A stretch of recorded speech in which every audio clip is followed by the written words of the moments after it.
మరో ఉత్తరం చూద్దామండి. సౌమ్య కాకినాడ నుంచి రాస్తున్నారు. వైకుంఠ ఏకాదశి రోజున ఉపవాసం ఆచరించాలా తెలియజేయగలరు అంటూ రాస్తున్నారు.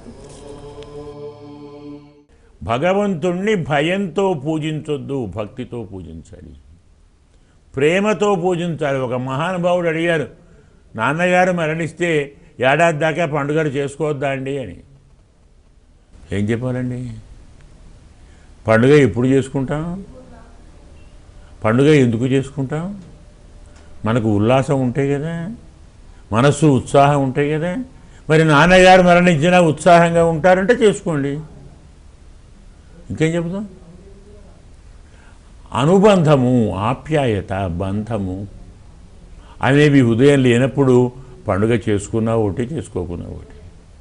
అసలు పండుగ ఎందుకు చేసుకోమని? పండుగ అంటే ఏమిటి? మీరొక్కరు తినటమా? కాదు కదా, పక్కవారికి పెట్టారా? కుటుంబం అంతా ఉండాలా? వీళ్ళంతా చెయ్యారా? ఎందుకు పెట్టాలి వండకం? నీవు నీ కుమారుడికి పెడుతున్నావా? నీ పుత్రికకు పెడుతున్నావా? నీ భార్యకు, మరి నీ పిల్లలకు పెడుతున్నావా? మరి ఇలాగే నీకు మీ నాన్న పెట్టాడు కదా, అది జ్ఞాపకం ఉంది. మా నాన్న నాకు ఇలాగే పెట్టాడు అని గుర్తొస్తే నీ కళ్ళలో వచ్చేవి ఆనంద బాష్పాలా, విషాద బాష్పాలా? ఎవరైనా పండుగను ఏడ్చుకుంటూ చేస్తారా? మనసు ఉల్లాసంగా ఉండదనే పండుగ చేయవద్దు కాదు, పండుగ చేయకూడదు కాదు. తండ్రిని స్మరిస్తూ ఆ జ్ఞాపకాల్లో ముడిగుంటాం కాబట్టి ఆచరించం. అలాగే ఏకాదశి ఉపవాసము ఉంటే, చెప్పాను చాలాసార్లు, ఉపవాసం ఉంటే నిరాహారం అని కాదు, ఈ మనస్సును పరమాత్మ దగ్గర ఉంచడం. 11 ఇంద్రియాలు, 5 జ్ఞానేంద్రియాలు, 5 కర్మేంద్రియాలు, మనస్సు, ఈ 11ను పరమాత్మ దగ్గర ఉంచటం ఏకాదశి ఉపవాసం. ఉంచలేనాడు తిన్నా ఒకటే, ఏం తిన్నా ఒకటే. నిజంగా మనస్సు ఇంద్రియాలు అక్కడ ఉంటే తినాలనిపించదు, తింటే పరమాత్మను సేవించాలని అనిపించదు. ఒకవేళ మీ శరీరపరంగా, ఆరోగ్యపరంగా మీకేమైనా ఆహారం తీసుకోకుండా ఉండలేని స్థితి వస్తే హాయిగా తినండి, స్వామిని సేవించండి. ప్రధానం స్వామిని ఆరాధించడం, ఆహారం ప్రధానం కాదు. స్వామి ఆరాధనకు భంగం కలిగించే ఉపవాసం కంటే స్వామి ఆరాధనకు ఉపయోగించే భోజనమే ఉత్తమం. కావలసింది పరమాత్మ సేవ. నేను చెప్పడం లేదు.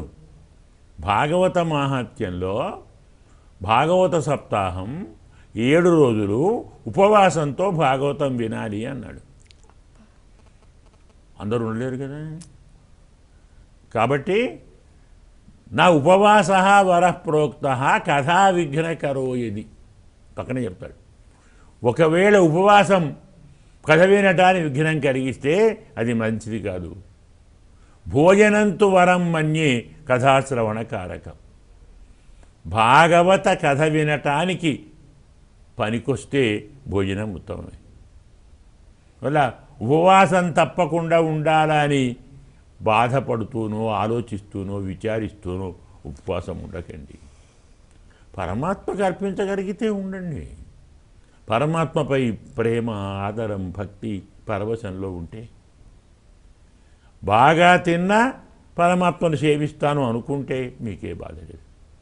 అందువల్ల ఉండాలా, చెయ్యాలా అనే ఆలోచన వస్తే మానేసి, అదే ఉత్తమం. మనస్పూర్వకంగా చెయ్యాలి, భక్తితో చేయాలి. మా స్వామి మాకు వచ్చేది 15 రోజులకు ఒక్క రోజు.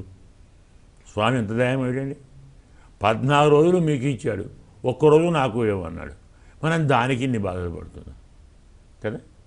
కాబట్టి బాధతో ఇది చేయకండి, భయంతో చేయకండి, భక్తితో చేయండి. చాలా సంతోషం అండి.